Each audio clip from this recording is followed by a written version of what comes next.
Hello humans, welcome back to Your Thoughts Are Valid and I hope you all are doing great. So last video में हमने पढ़ा था personality के biological determinants. आज हम पढ़ेंगे socio cultural determinants and family determinants. But उससे पहले मैं एक पार्ट भूल गई थी एंडोक्राइन सिस्टम का, तो मैं वो पढ़ा दूंगी एंडोक्राइन ग्लैंड का. और ब्रीफ में मैं रिवाइज करवा देती हूँ. हमने लास्ट वीडियो में क्या पढ़ा था. हमने पढ़ा था कि जेनेटिक्स हमारी पर्सनालिटी को अफेक्ट करती है, क्योंकि रिसर्च स्टडीज बताती है कि जो आइडेंटिकल ट्विन्स होते हैं वो बहुत ज़्यादा सिमिलैरिटीज एक्सचेंज करते हैं. इसका हमने एक एग्जाम्पल भी लिया था, जिम लुइस और जिम स्प्रिंगर, जिनको अलग अलग फैमिलीज में ग्रो अप, दोनों अलग अलग फैमिलीज में ग्रो अप हुए थे, बट दोनों की पर्सनालिटी और इंटरेस्ट बहुत सिमिलर थे.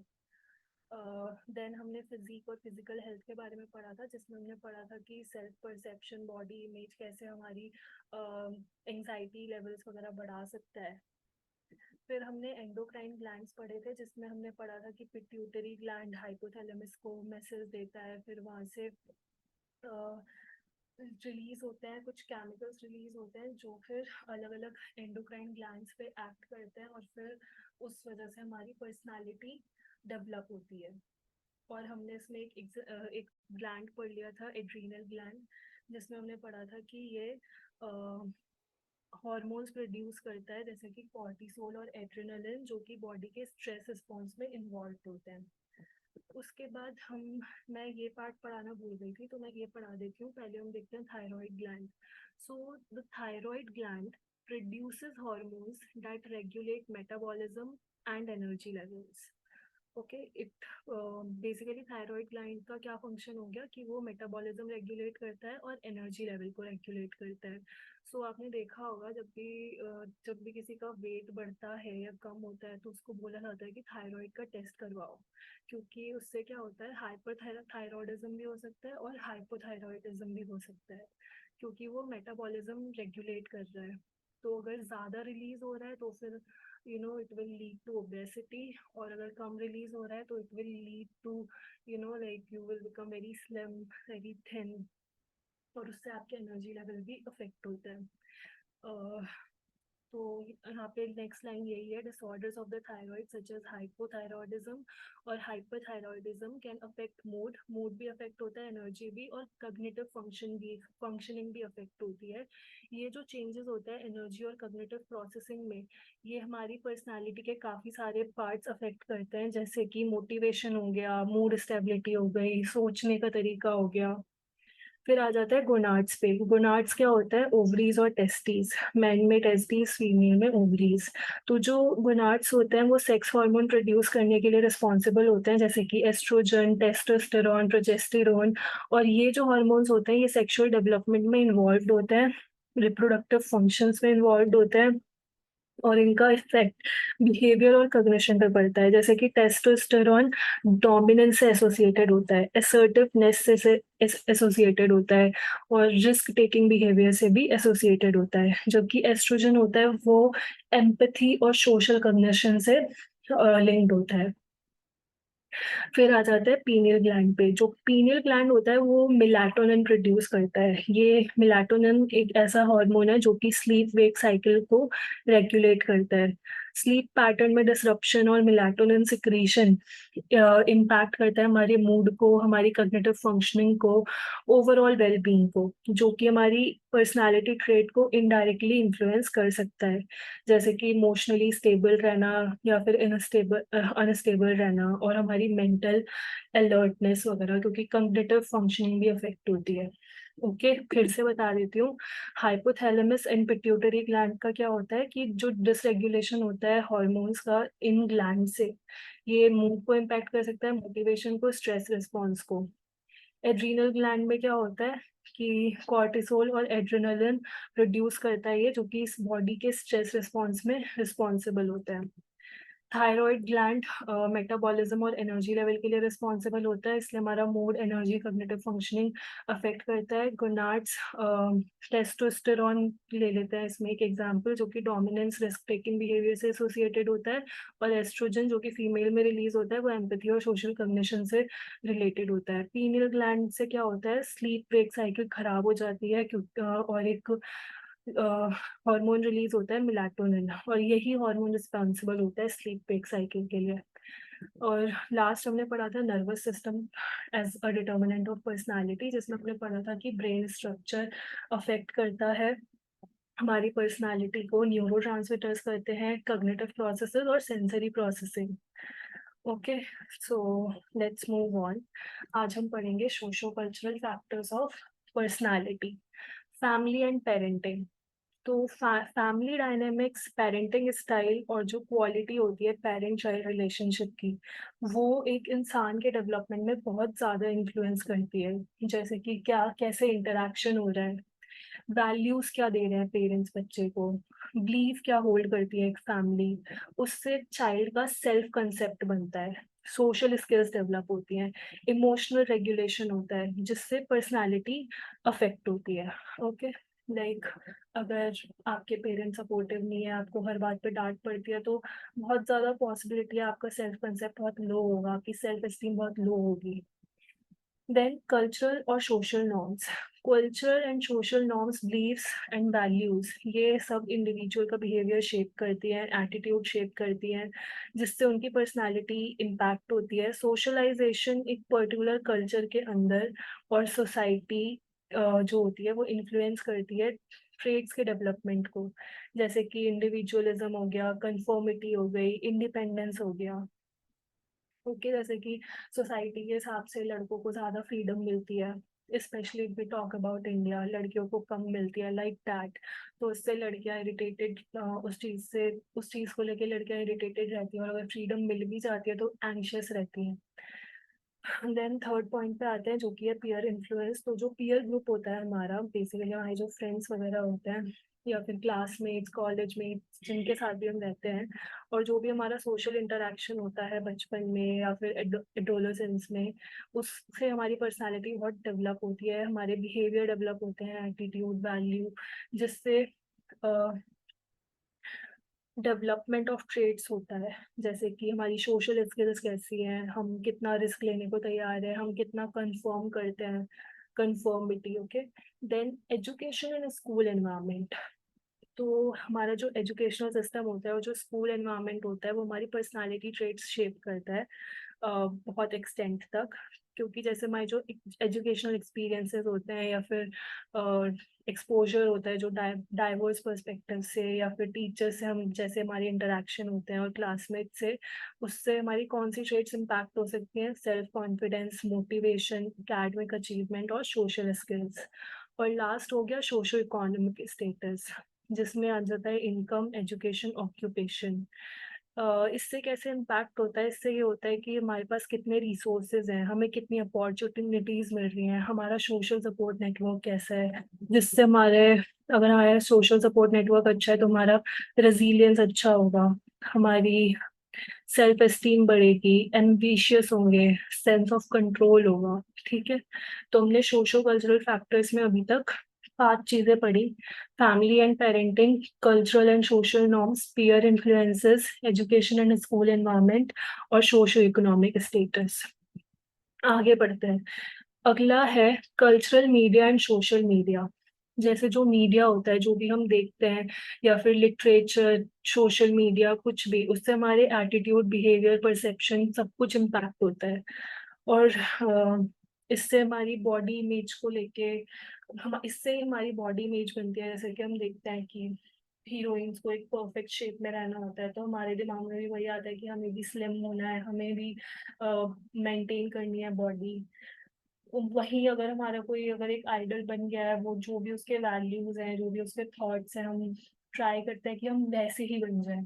तो इसलिए कल्चरल मीडिया और सोशल मीडिया बहुत इम्पैक्ट करता है। लाइफ एक्सपीरियंसेस और ट्रॉमा, तो जैसे कि बहुत गंदे चाइल्डहुड एक्सपीरियंस वो पर्सनालिटी डेवलपमेंट को इम्पैक्ट कर सकते हैं। ट्रॉमेटिक एक्सपीरियंस बहुत सारी चीज़ों को, बहुत सारी ट्रेड्स को इन्फ्लुएंस करते हैं, जैसे कि एंजाइटी, ट्रस्ट इश्यूज, रेजिलियंस, या फिर आपका कोपिंग मैकेनिज्म कैसा है। जेंडर एंड सेक्सुअलिटी, तो जो जेंडर और सेक्सुअलिटी होता है वो एज सोशल कंस्ट्रक्ट इन्फ्लुएंस करता है पर्सनालिटी को।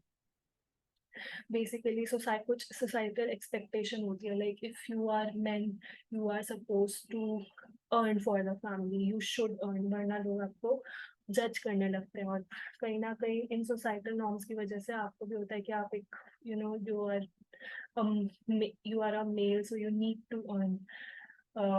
तो ये जो भी जेंडर रोल्स और सेक्सुअल ओरिएंटेशन होते हैं ये एक इंसान का बिहेवियर इम्पैक्ट करते हैं। फिर आ जाता है कल्चरल वैल्यू और बिलीफ। कल्चरल वैल्यू और बिलीफ एक इंसान के पर्सपेक्टिव, एटीट्यूड और बिहेवियर को शेप करता है। जैसे कि ये पता लगाना कि क्या इम्पोर्टेंट है, क्या एक्सेप्टेबल है, क्या डिजायरेबल है। ये क्या क्या इम्पैक्ट कर सकता है, कैसी ट्रेट इम्पैक्ट कर सकता है कि ऑटोनॉमी इम्पैक्ट कर सकता है, कलेक्टिविज्म वर्सेस इंडिविजुअलिज्म इम्पैक्ट कर सकता है। ठीक है, उसके बाद आ जाता है सोशलाइजेशन प्रैक्टिसेस पे। तो जो कल्चरल सोशलाइजेशन प्रैक्टिसेस होती हैं, जैसे कि एजुकेशन और जो सोशल एक्सपेक्टेशंस होती हैं वो पर्सनालिटी डेवलपमेंट को इम्पैक्ट करती हैं। और ये कल्चर टू कल्चर चेंज होता है, डिफरेंट होता है बेसिकली। और इससे कैसी ट्रेड्स इन्फ्लुएंस होती हैं कि independence, self expression, respect for authority, social skills, cooperation. Okay, तो हमने 5 और पढ़ लिए। बेसिकली कल्चर बहुत जगह आता है, कल्चर बहुत ज़्यादा इन्फ्लुएंस करता है। एक तो आप कैसी सोसाइटी में रहते हो, दूसरा आप इंडिया में अगर हम बात करें तो आपका रिलीजियस बैकग्राउंड बहुत ज़्यादा मैटर करता है। तो यही सब चीज़ें आ जाती हैं कल्चर में। फिर आ जाता है फैमिली डिटर्मिनेंट्स पे। तो जो इन्फ्लुएंस होता है फैमिली का वो बेसिकली सारी स्टेजेस पे होता है। डायरेक्ट इम्पैक्ट क्या होता है, ये बेसिकली चाइल्ड ट्रेनिंग मेथड के टाइम पे होता है। जो डायरेक्ट इम्पैक्ट होता है वो चाइल्ड ट्रेनिंग पीरियड के टाइम पे होता है, जिससे बेसिकली हमारी पर्सनालिटी बनती है। और जो कम्युनिकेशन होता है इंटरेस्ट का, एटीट्यूड्स का, वैल्यूज का फैमिली मेंबर्स के बीच में, वो डायरेक्ट इम्पैक्ट डालता है बच्चे पे। जैसे कि स्ट्रिक्ट और डिमांडिंग या इनहिबिटिंग पेरेंट्स जो होते हैं या गार्जियंस जो होते हैं, वो क्या करते हैं, इनकरेज करते हैं अपने बच्चों को कि वो एक्सटर्नल कंट्रोल पे डिपेंडेंट रहे अपने बिहेवियर को गाइड करने के लिए। बेसिकली ऐसे लोग जब बड़े होते हैं तो उनको सेल्फ कंट्रोल उनमें कम हो जाता है, क्योंकि बेसिकली उनको बचपन में कोई डांट रहा था कि नहीं ये गलत है, तो वो मतलब हर चीज पर डांट पड़ती थी कि ये गलत है, तो उनको खुद से नहीं पता क्या गलत है क्या सही है। और फिर जब पता भी चल जाता है तो उनका सेल्फ कंट्रोल कम हो जाता है, जब तक बाहर से कोई एक वॉइस नहीं बताती कि ये मत करो।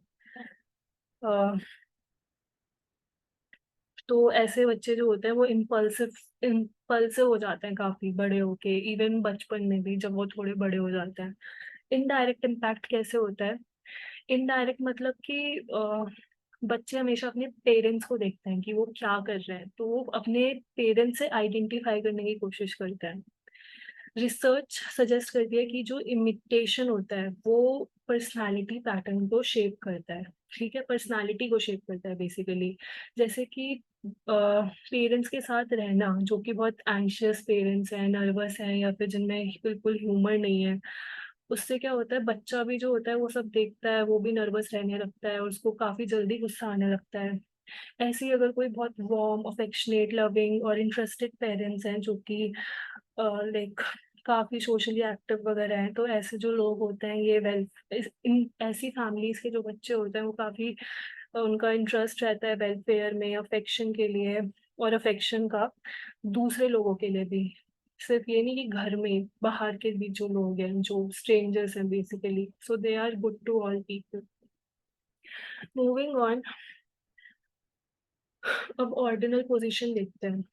बेसिकली जो बच्चा जिस उसमें एक ऑर्डर में पैदा हुआ है, हम उस हिसाब से देख रहे हैं कि फर्स्ट चाइल्ड का कैसा होता है, मिडिल का, लास्ट बोर्न का।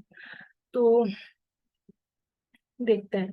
फर्स्ट बॉर्न से शुरुआत करते हैं। तो जो रिसर्च है वो इंडिकेट करती है कि जो फर्स्ट बॉर्न होते हैं वो ज़्यादा कन्फर्मिंग होते हैं, ज़्यादा डिपेंडेंट होते हैं।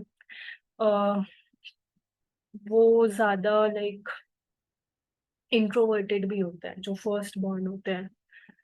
बिकॉज़ ऐसा इसलिए होता है क्योंकि अ, लाइक वो डिपेंडेंट इसलिए हो जाता है क्योंकि पेरेंट्स उस टाइम पे बहुत ज़्यादा केयरफुल होते हैं, क्योंकि वो फर्स्ट बर्थ होती है और दे आर वेरी कंसर्न्ड कि बच्चा बड़े होके कैसे बनेगा, उस वजह से ये सब होता है। जो फर्स्ट बॉर्न होते हैं ये those who achieve greater success than siblings tend to be selfish and self-centered. अगर उनके जो सिबलिंग्स हैं वो निकम्मे हैं बेसिकली, तो तो बहुत ज़्यादा चांसेस है कि जो बड़ा वाला सिबलिंग है फर्स्ट बॉर्न वो सेल्फिश होगा, सेल्फ सेंटर्ड होगा, वो अपनी सुपीरियॉरिटी की फीलिंग दिखाते हैं और छोटे भाई बहनों को क्रिटिसाइज करते हैं। बट उसके बाद भी बहुत ज़्यादा चांस होता है कि ये काफ़ी इनसिक्योर हो जो फर्स्ट बॉर्न होते हैं। ओके, और इस वजह से उनकी पर्सनैलिटी पे बुरा असर पड़ता है, जैसे कि वो जल्दी से एडजस्ट नहीं कर पाते। देन फिर मिडिल और सेकंड बॉर्न का क्या होता है, ये फैमिली ओरिएंटेड कम होते हैं। ये फ्रेंड्स बेसिकली पीयर्स से ज़्यादा इम्पैक्ट होते हैं। अपनी पीयर रिलेशनशिप से ये अपनी इनकी पर्सनैलिटी ज़्यादा डेवलप होती है, जो कि प्रोड्यूस करती है बेटर सोशल एडजस्टमेंट। इसलिए ये पॉपुलर होता है पीयर के बीच में, फर्स्ट और लास्ट बॉर्न के कंपैरेटिवली। और लास्ट बॉर्न में क्या होता है, रिसर्च ये बताती है कि जो पर्सनालिटी वाइज लास्ट बॉर्न जो होते हैं वो काफ़ी डिपेंडेंट रहते हैं।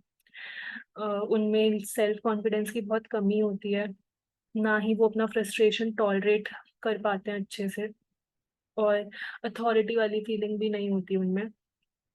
तो फर्स्ट बॉर्न के कंपैरिजन में इनमें कम अचीवमेंट मोटिवेशन होता है।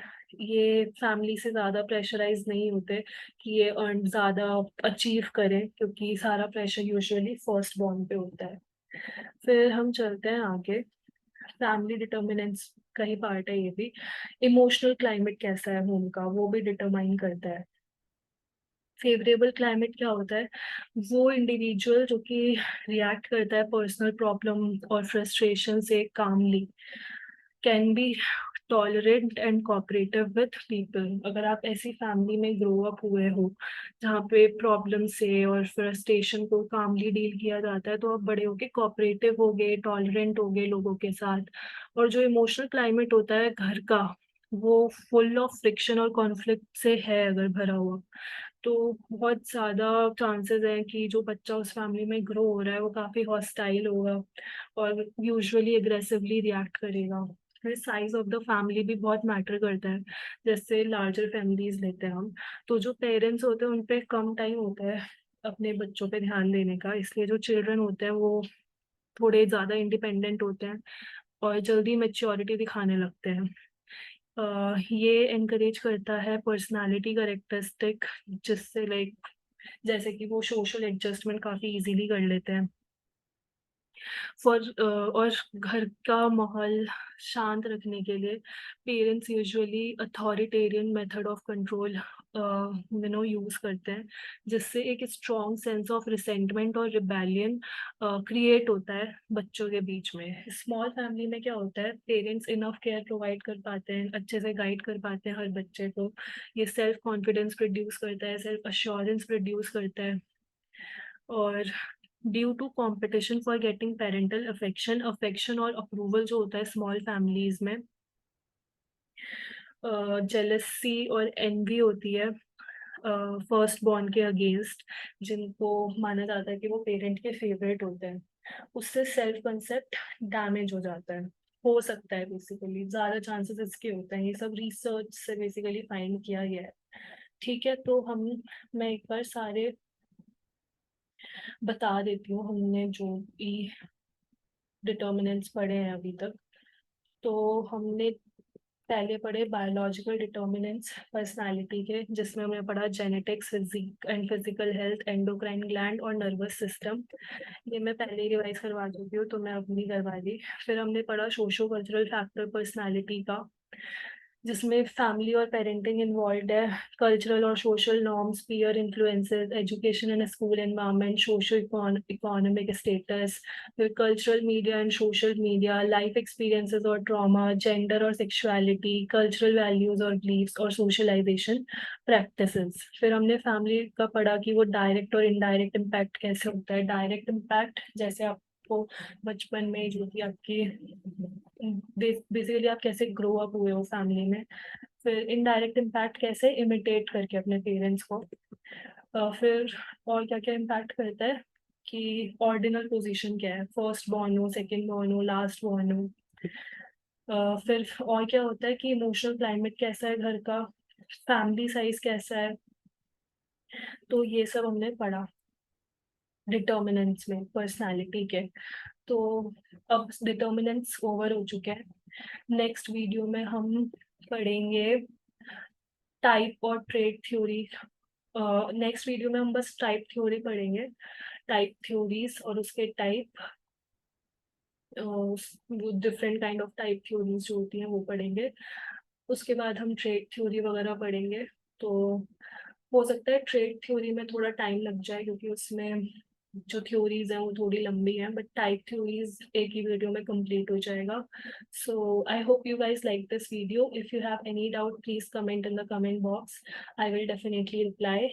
Till then, keep studying, stay healthy, stay happy. See you all in the next video.